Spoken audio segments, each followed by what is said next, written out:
What's up, y'all? Jeffery TV, boys and girls, coming to you live. I'm in Rex from an undisclosed location. As you can see, I'm wearing my Jeep hat. That means undisclosed location. The reason for that is I keep the Jeep hat in the Jeep, and when I go to the undisclosed location, I don't bring my regular walking hats. I just use this one. It's already in the car. And it's been sweated out and faded, as you can tell. But this trip, I even bought my daily walking hats because I threw them in the washer. And I just washed them and dried them. Not really caring, how they came out.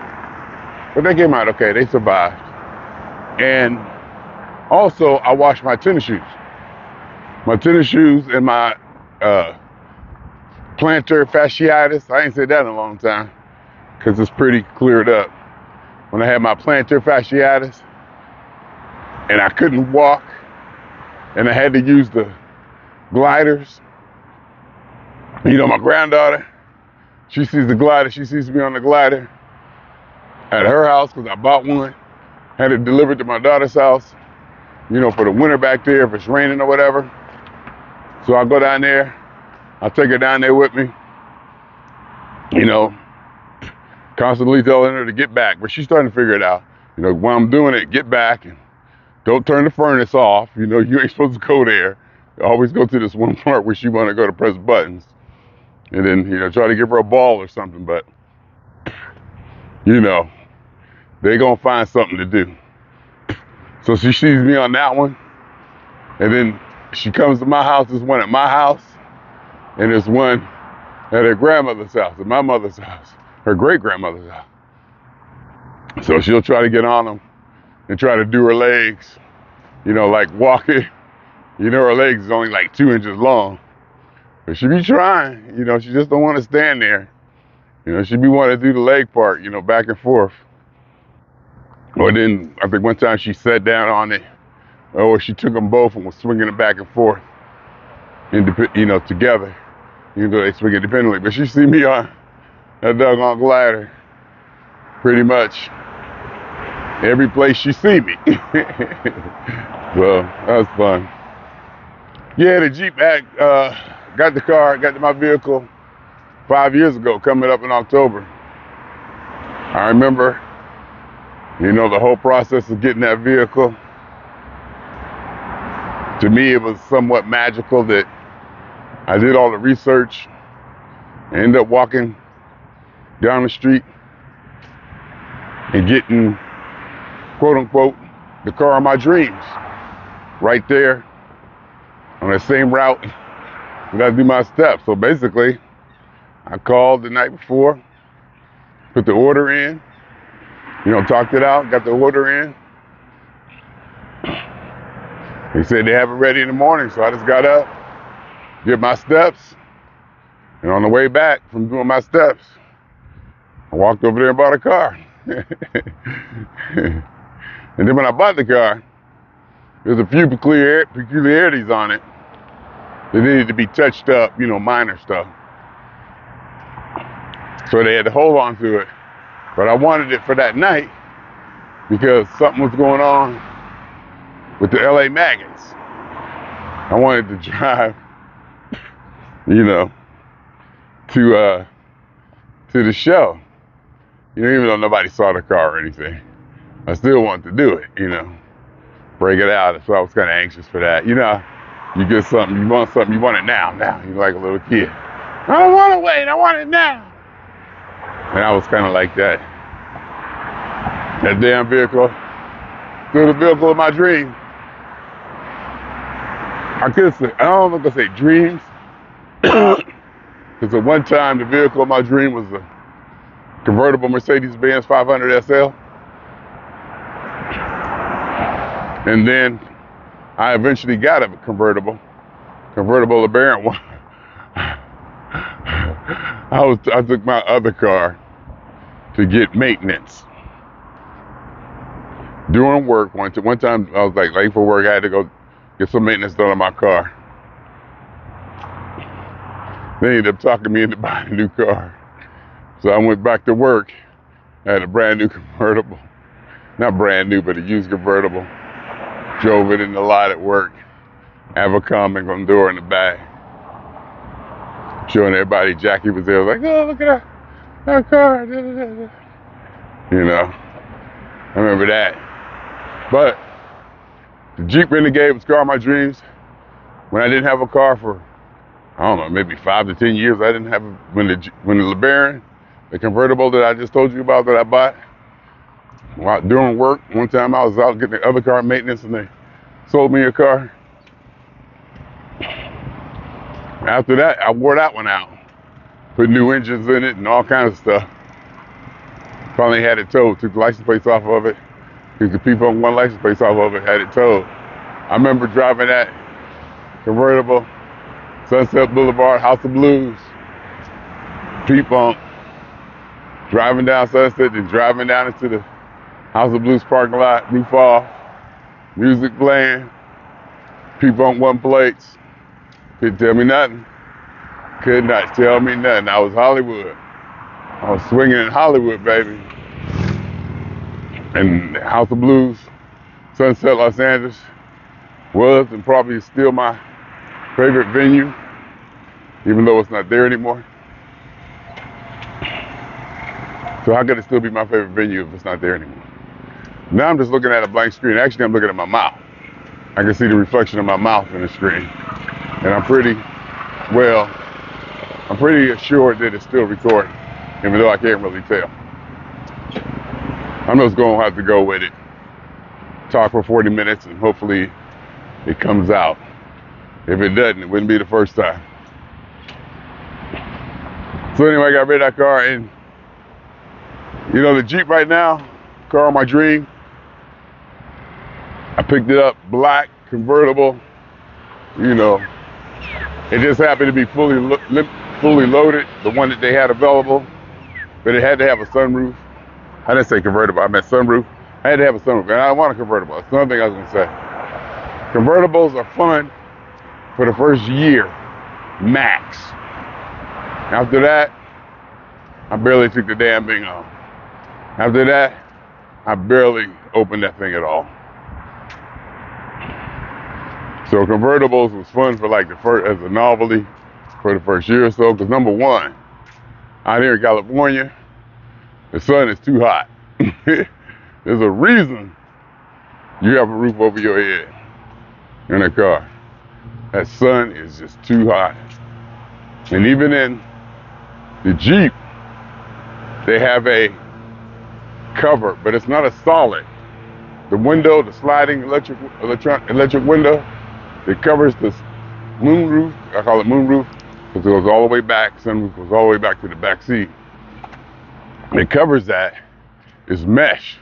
It's not a solid board. It's not completely opaque. So now I thought that was kind of nice, you know, because even now I keep that closed and I rarely open the sunroof, you know, but I still like to have it there. I still got to have it there. You know, I still got to have it there, even though I barely use it. But that vehicle, 27,000 miles, a little over 27,000 miles on it. Still new. Still, all the seals are nice. It's quiet. Door shut solid. Nothing rattles. Nothing loose. Everything works. There's one mark on it on the inside where I hooked up one of my cameras and it kind of tore or nicked the vinyl dash. And I see it every time I look at it, but anybody else probably wouldn't see it. The outside of it is scratched up a little bit, which is something I said when I got the thing. I was like, this is a Jeep. This is not gonna be no pretty car where I'm worried about it not being scratched up or whatnot. But I did. I remember when I got my first scratch and I got the first dent, when I came out there, somebody had got me. I was more hurt than upset. But I got over it. And then, when I was moving those exercise gliders that I was talking about earlier, you know, that Granddaughter sees it every place she goes, and she be trying to get on them with her 2-inch legs and try to do the, you know, the back and forth, you know, walking thing. I was trying to put that on. I was trying to move those during my plantar fasciitis days Try to move those from my house to the other house. No, actually, I took the one from my mother's house, put it on my car to take it to my house, because it was there before I bought any of them. And I kind of, used it. I was like, okay, I like this. It'll work. And in doing so, scratched up my car. And I was like, all right, this time I'm gonna do it. I'm gonna put a blanket over it. I mean, I'm gonna use the blanket or carpet. I use the carpet, and the carpet even scratched the car. So it's like scratches on it, but it's a Jeep. Still looks good. It's a Jeep. It's supposed to be, not no dainty car. Even though my niece and them saying it's a girl car, and that it's cute. My niece called my car adorable. Because when I bought it, I said, I got a Jeep, I got a Jeep, I got a Jeep. She was like, ooh, I want to see it, see it. She was expecting one of those like Wranglers where the doors come off and roll bar and all that. She looked at my shoe, oh. I was like, dang. But because of my 5-10 years of driving rental cars, drove a lot of rental cars, all kinds. I did my due diligence without even knowing it. I drove a lot of rental cars. And the one that got me was the Jeep Renegade. I drove bigger Jeeps, they weren't the same. Smaller Jeeps, different kind of SUVs, it wasn't the same. But something about that Renegade that fit and felt good. The way it handled, it didn't handle like a truck. I drove my sister's Trailblazer years ago. I lost control of that damn thing on an on-ramp in Las Vegas. It was wet. She would say, you better slow down, you better slow down. I didn't know how top heavy that thing was, or how those operate when they get so big. Lost control of it. But we survived. As you can see, I'm still here. My niece was like months old. My niece didn't even know what was going on. She was like probably 3-4 months old or whatever. And so, man, I got that Renegade. I knew the Renegade was the one. I was telling everybody for a long time. And the Enterprise, the weekend special, they got rid of the weekend special. And it went up to $19 a day on the weekend. Because during the week, I didn't need a car. I would catch Metro to work. Because of where I live and why I want to stay where I live, I was able to catch the orange line to the red line and get downtown Los Angeles pretty much in under an hour. And to have that feature or accessibility is worth a certain amount of dollars. And if you can find an apartment or property that you can afford with underground parking, eventually it got renovated. I mean, I'll tell you, I'm paying $17.50 a month for a 1-bedroom, probably 800 square feet, if that. And I'm super happy. No complaints. No complaints at all. I'm in heaven, in fact. I'm in heaven. I'm like, life is good. So I was able to, take the train, take the Metro to work downtown. I'm 20 minutes from Hollywood, 20 minutes from Santa Monica. And you know what? And when I get off work and there's no traffic, I can go from downtown to home in about 20 minutes. So I'm like located, I'm right there at the corner, at the thing at the 405 and the 101. So I got major freeways, access.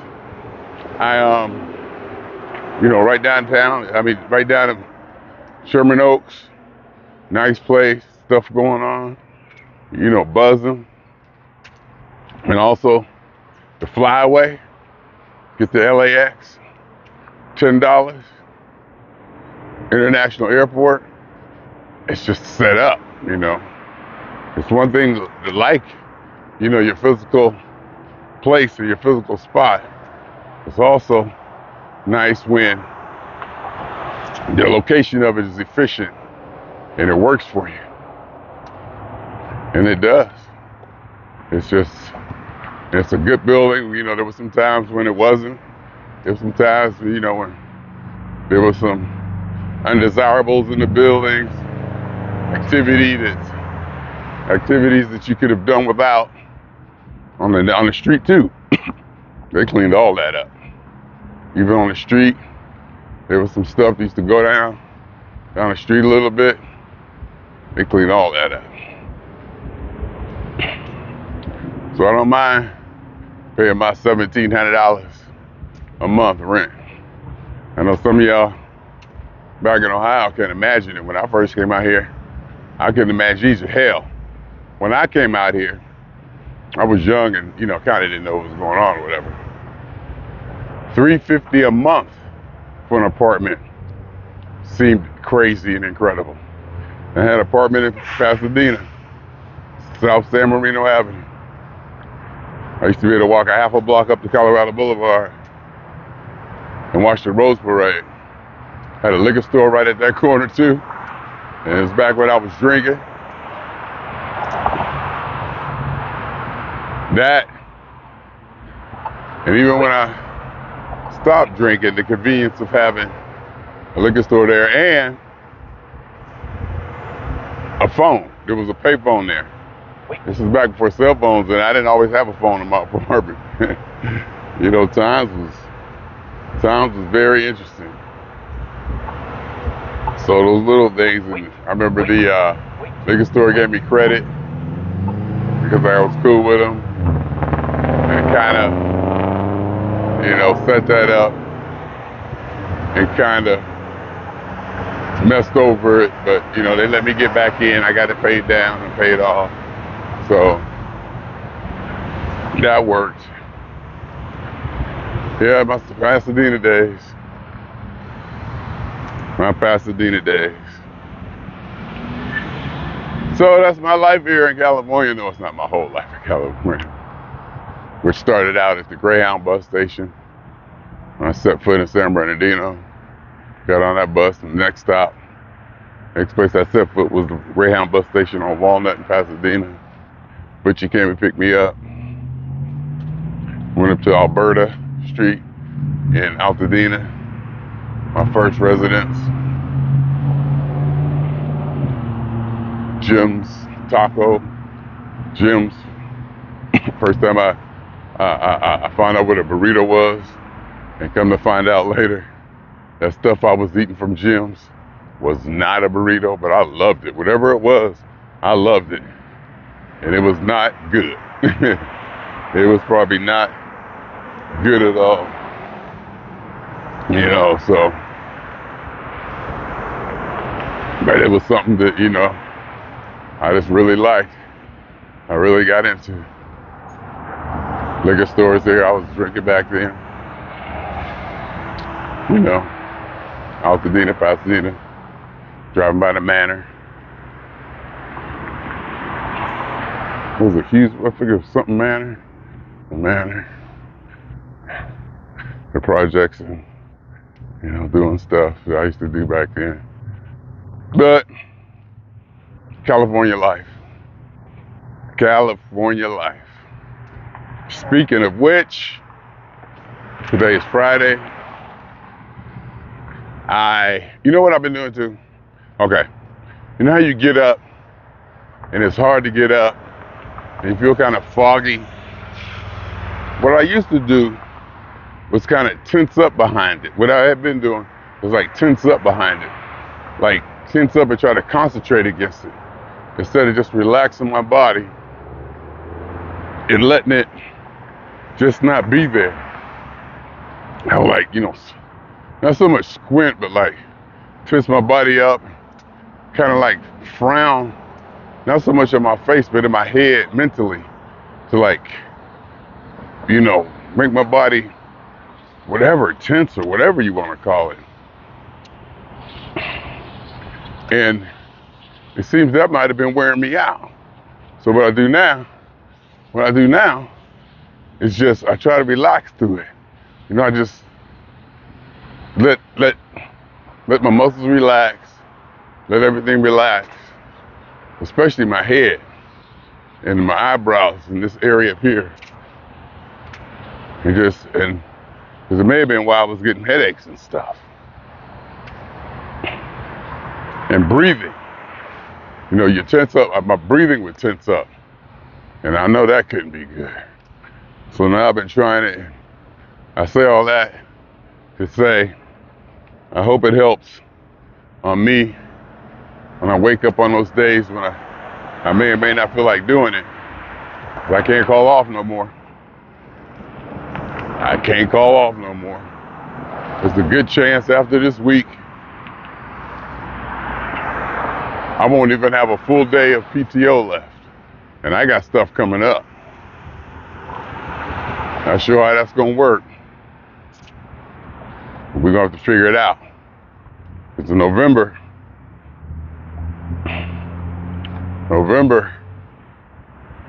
I'm traveling and I won't be able to go into the office. So that means I gotta take PTO. And I'll probably need 2 days for that.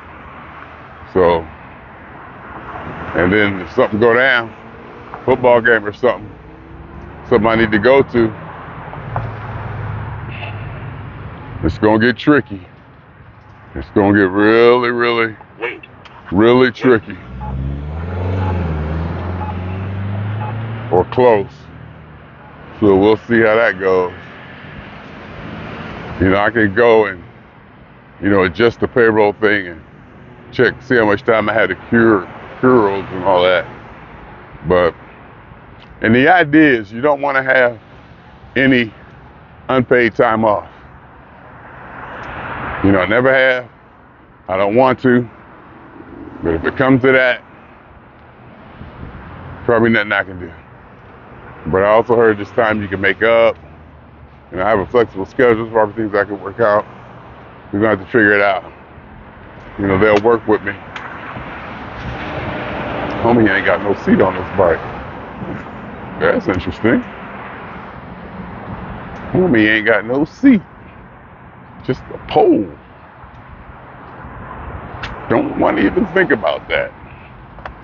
Nope. I don't. So, I say all that to say, California life. It's Friday. Spent a couple days with mother. That always makes me feel good to be there for her, which is strange for me to say, and the strange feelings I have that I feel like I need to be here, be there with her. I'm very not used to that, especially with the way I was raised by my parents. That kids were kids, parents were parents. You stayed in your place. Now my place has shifted, like with my father. I remember the first time I had to raise my voice at him, and I meant it. It was, you know, I needed to take control and assert authority at that moment, and it just came up naturally. And after I did it, I went, whoa, what did I just do? So, roles change. And I've said this before and I'll say it again. Best case scenario. Best case scenario is for you to be there for your parents and to actually bury them. It's the best case scenario. There's a sense of responsibility in it. Maybe that's what I feel. Maybe I feel a sense of responsibility. And my integrity or whatever it is in me keeps saying, you know what you need to do, you know what you need to do, you know what you need to do. And I'm not used to that, having that in my head about doing something for somebody else or for somebody else or anything like that. I'm being obligated to someone else, especially at this degree, to where it's almost like instinctive and subconscious.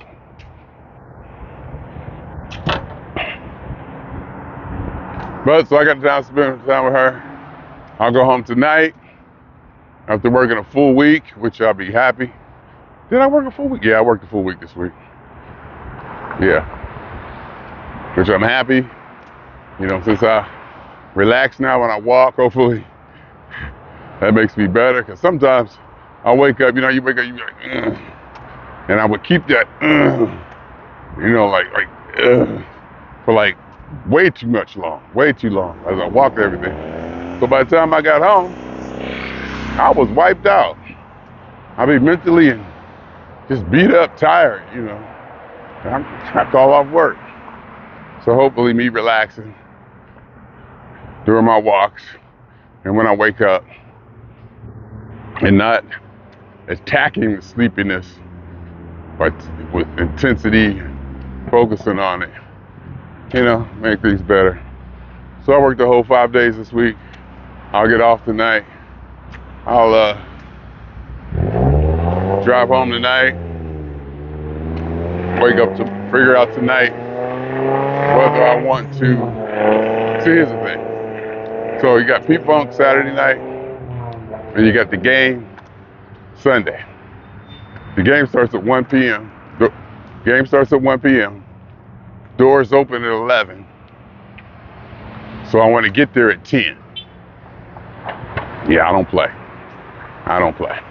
So I want to get there at 10. So if I go to San Diego early and chill, get a room, which I want to do just to do, I would go early. I could rest up down there, probably get out, you know, traffic, avoid traffic to a degree. And then, you know, go to the show, get out of the show, go back to the hotel, and then go right from the hotel to the game and go home. But also, it may be more sensible because I know that after the game, after the concert, I ain't gonna be able to go to sleep. So, you know, after the concert's over and things disperse, and I go back to the room, I'm probably gonna be sitting there thinking, hell, I could have drove home. So I think that's the way I'm leaning. I think I'm just gonna drive down, do the show, and drive home. That way I can sleep in tomorrow, you know, get a lot of rest, you know, anticipate 3 hours getting down there. Probably traffic gonna back up a little bit because I don't want to leave too early and I don't want to leave too late, even though it's Saturday. There's gonna be traffic. I just gotta deal with it. And then right after the show, you know, still running off the adrenaline of the show, just jump in the car. And I'm also thinking that if I leave after the show, traffic should be nil. And I should be able to get from point A to point B in a lot quicker time, even Sunday morning. You know, even from Sunday morning. You figure Sunday morning traffic will be light, but you never know. You never ever know. So I figure I might as well use that, you know, adrenaline from after the show, drive home. Because hell, face the show gonna be over before 11. And I usually don't go to bed till 1 or 2 lately. Well, ever since I started working 12 to 8, I really can't go to sleep, you know, go to sleep in earnest till after 1. So I might as well use that time on the freeway going home instead of sitting in the hotel room eating and trying to go to sleep. So I think that's the way I'm gonna go. Then I'll just have to get up the next day, leave my house at 9 a.m., give myself an hour to get to the stadium and park. Well, I can leave at 10 a.m. I can leave at 9:30 or something like that. Yeah, 9 might be ridiculous. 9 might be too big ridiculous. But if I can get there and tailgate and just sit in the car and chill, you know, if I get there early enough, earlier the better, so we'll see. You know, get in there, find parking. I was even thinking about parking away. It'd be cheaper. You know, I don't mind walking. I don't mind walking at all. And if the farther you walk from the stadium, the easier traffic would be to get out of there. You know, so I get to work all that out. I figured out, instead of paying $70 to park on the premises, which, you know, has its cool points.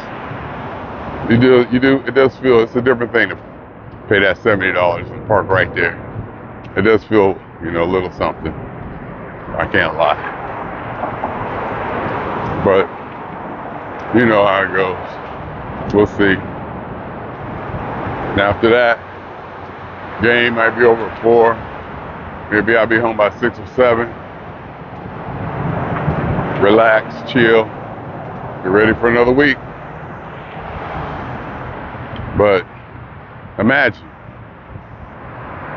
little boy, Youngstown, Ohio. When I grow up, I'm gonna live in Los Angeles. I'm gonna go see P-Funk. And I'm gonna go see the Pittsburgh Steelers.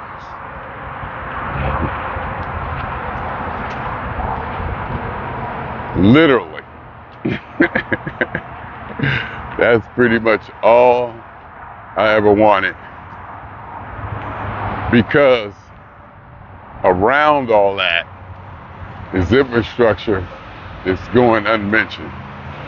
Job, financial ability to do that. Living in a location where you can do that. Vehicle, the lifestyle. Not so much seeing P-Funk one night and then the Steelers the next day. Even though Pittsburgh and P-Funk are my deepest passions, external to myself. Let's make sure we say that. Are my deepest passions external to myself. Lifelong, 50 years, Steeler fan. Probably gotta be 45, 47 years, P-Funk fan. P-Funk 1 jersey, my Steeler P-Funk 1 jersey was my most prized possession. And I was thinking, is this still my most prized possession? Is my Jeep now my most prized possession? No. My most prized possession now is my data. The data that I've accumulated. That's my most prized possession by far. Nothing even comes close to the information, pictures, data, music, stuff that I have accumulated. Nothing. That is. But it was a challenge when that P-Funk 1 jersey was my most prized possession. I would just look at it. It was so beautiful. It had Steelers and it had funk. And I represented that. And I was proud to represent that. I wear it, get compliments every time I put it on.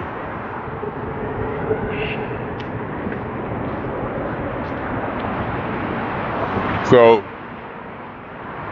for this little boy to really go see his favorite band,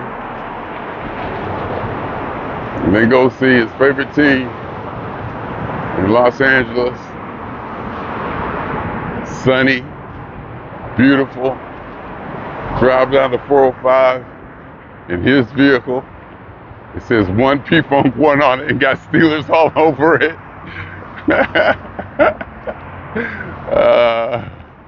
It says license plate is 1 P-Funk 1 and license plate is black and yellow. The Jeep is black and they got Steelers all over it. Steeler license plate frame, Steeler steering wheel cover, Steeler seatbelt strap.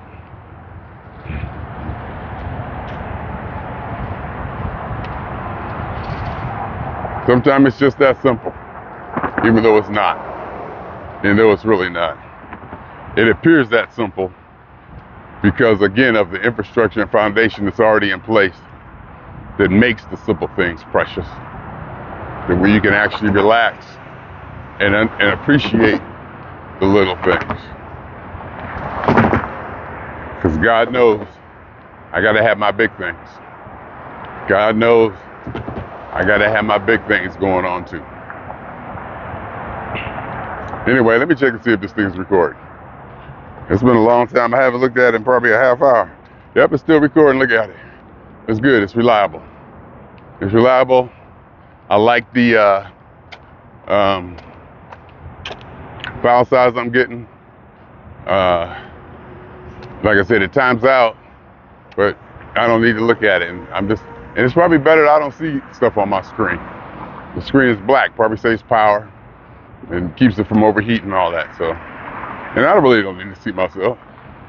I mean, I can actually see myself. I can see my reflection in the camera. So, and I can look and see what my reflection is in the on the screen versus, and I can also see how I look in the frame picture at the same time. So I can imagine if I keep, my goatee right at this angle of the reflection, I'll be pretty much in the middle of the camera. So, it works out. My electronics, Pittsburgh, P-Funk. It goes back years, decades, childhood. This is childhood stuff. This is stuff that I passioned as a child. 5th grade, 4th and 5th grade, when I got my Pittsburgh Steelers poem published in the local mini page. The kids had a kids section on Saturday. I sent my poem in. They published it. People seen it when I walked outside, and I stood on the porch. And the story I'm telling, Larry Dawson was walking down the street, and he saw it before I could say anything. He was like, whatever. He said something like that, like he had saw it. I was like, yeah, the mini page. So, the Immaculate Reception. Steelers, seeing P-Funk for the first time. All that culmination. 50-some years later, I'm still riding that dog. I'm still playing that pony. That, I was going to say, is a blessing. I don't know why I stopped. Of course, you know why I stopped. But it's a blessing. I don't want to call it a blessing. It's something. It's something. It's a privilege. No, not a privilege. It's blessing is probably the best word I can think of right now, even though it has certain connotations. But blessing is kind of the, fortunate. I don't know what the word is. Fortunate. I don't even know if I'm fortunate, because I worked for it, and I was born into the right situation. Luckiest day of my life was when it was determined who my parents were going to be. The rest was set for me to mess up. And when not only did I not mess it up, I was able to take it, use it, understand it, work with it, and throw me on top of it to create something completely unique for Jeffery. I created a Jeffery thing. Nobody else like me. Nobody else I know. There's elements. My family tell me, my aunt them tell me, you just like this, you just like that, your uncle this, your cousin that. But they ain't all put it together like I did. Now, I don't want to sound egotistical. They can't. Everybody's unique. So whatever you are, whatever you do is you. Nobody can be you. Hopefully. For your sake. Jeffery. Friday. Look at it. It's 90 degrees out here. I'm walking. My weight is kind of down. I've been eating. I'm way off the eat. I'm not disciplined at all. I've been eating. But I've also been keeping walking. So I'm fighting the weight battle. I'm probably losing an inch a month. See, like if it was a battle like on a real war field, I'm probably using like a foot of ground a month if this was like real warfare. Okay, let me put it in real terms. I'm probably gaining a half a pound a month or something like that. Whereas I'm used to losing 5 or 6 pounds a month. And I know I'm way off. I'm way off my regiment that I used to be on. I'm eating dinner. Not dinner, but I'm having a fairly sized good snack. I'm eating 2 times during work. I'm off the rails. I was thinking yesterday I need to get some vegetables. The stuff I'm choosing to eat ain't the best, but I'm keeping it down. Today it's at 197.6. Usually on Friday, when I'm doing right, I should be down like 193. So I'm up. I'm definitely up some. But it's not horrendous. I'm under 205. I'm basically hovering under 200. I think if you catch me, you'll probably catch me at 200. I may have to cop and admit that I'm weighing 200 after you average it all out. Because when I get home today, after this walk, dehydrated, with nothing in my stomach, hopefully I sweated some, I'll get on the scale. It might say 195.8 or 196.2 or something like that. Knowing as soon as I drink up some water, it'll shoot up to like 198 or something like that.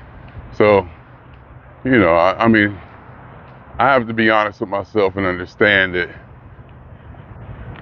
you ain't doing the damn thing. You doing the damn thing, but you can't expect miracles. You can't really expect miracles. So you don't.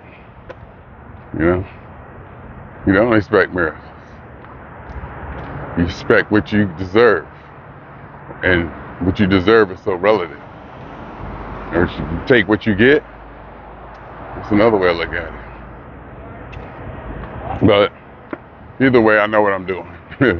Put it that way. At this age, this experience, I love being old. Experience over energy all day long. And I'm keeping my energy up by staying moving, walking, keep my weight down. Like Bill Maher said, you ain't never seen no fat 90-year-old. Bottom line, you don't be seeing no fat 80, 90-year-old people. I mean, it's just flat out. It's just bottom lining. You can say this or that. Shaming this, shaming that. Big is beautiful, big as that, big as this. I'm talking health. I'm talking about health and welfare. Forget about aesthetics, what you're allowed to do, what you should do, what we shouldn't shame, all that. My thing is health. It's unhealthy. So you're almost condoning unhealthy behavior. I mean, we all done it. Hopefully we do it in moderation. But obesity, it's not cool. And somehow it's become accepted.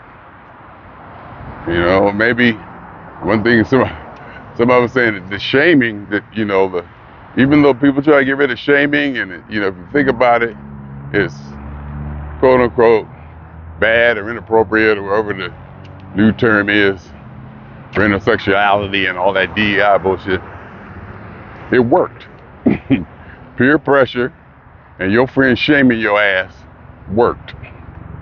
It's old school style way of doing it, but the shit worked. It kept people, hey, look up. It worked.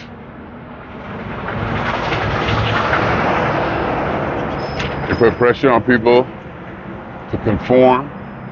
I mean, there's all kinds of shaming. Society, public, whatever, overt, there's pressure on you to conform and to be a certain thing. Whether it's written or not. And a lot of that can be seen as beneficial. A lot of that can be seen as being, helpful to society. Helpful to the individual even. So, that's how I feel today, Friday. And, again, another weekend of being busy and doing stuff. Maybe next weekend, I gotta check my calendar. And next weekend, I'm supposed to have a recording session. Maybe I have a recording session on Saturday and don't do nothing else the rest of the weekend. That should be enough, because I really want 2 days of doing nothing. 2 days of not seeing another human being. It's been a long time since I had that. But coming out of that, sometimes it's difficult. So I might try to put together a recording session for Saturday. Then after I get them people out of my house, I see nothing. Then see Pittsburgh plays next week, so that means I have a recording session Saturday, Steeler game Sunday. Steeler game wears me out. But it's probably good that I keep going. Probably good that I keep moving. And then that's the 28th, and then that'd be the 5th, the following weekend. 2 weeks after that, I'm on an airplane. So, you know how it goes, I'm pretty sure. Well, you might not, but you can imagine, I guess. I bet you if you put your ears together, you can imagine. I'm kind of hopefully laying it out for you so that you can imagine the life of Jeffrey, what it's like. That's what I'm doing. I'm explaining my life to anybody who wants to listen. I'm trying to put together the details, what I did, how I did it, why I did it, the outcome, how I do it, what I like, what I don't like, how, why, where, how it all work together. If somebody was to happen to look at my circumstances, it turns out that I did okay. Basically, he got a blueprint on how I did it and how it happened. You're supposed to wait. How come it didn't turn?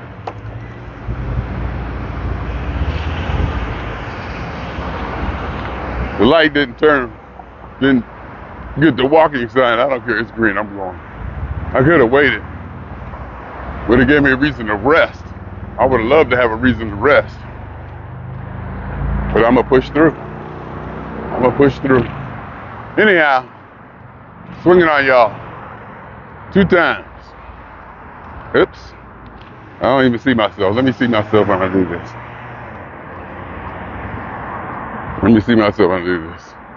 Swinging on y'all 2 times.